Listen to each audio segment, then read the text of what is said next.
paano raw kung mamatay si Duterte bago yung September, trial na ba sa September? Hindi pa, di ba? Hindi pa eh. Pero hearing, confirmation of charges hearing. Confirmation of charges pa lang yan eh. Pero kunwari, makamatayin niya yung proseso. Nasagot na naman to before, pero paulit lang. Sige.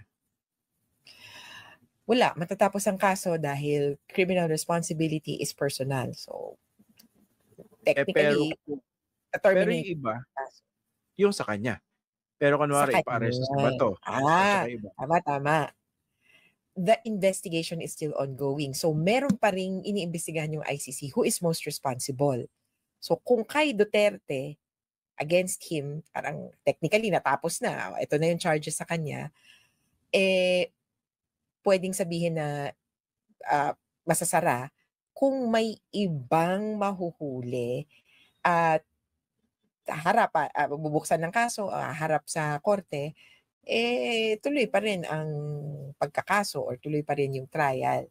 Kaya para sa akin, napaka-importante para sa akin ni Senator Bato de la Rosa. Kasi siya talaga ang wala na akong maisip the other side of the same coin.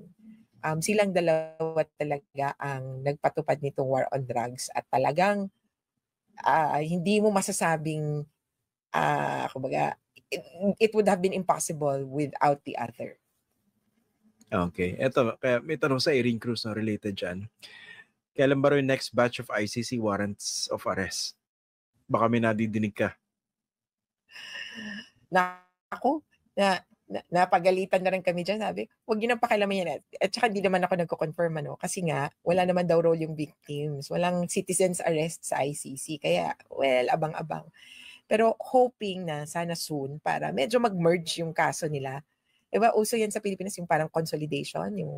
Kasi pwede dyan yun. Forever na nakabinbin yung kaso mo kung hindi pa nakukuha lahat ng akusado. Dito pwede, pero depende sa siste, baka magkaiba.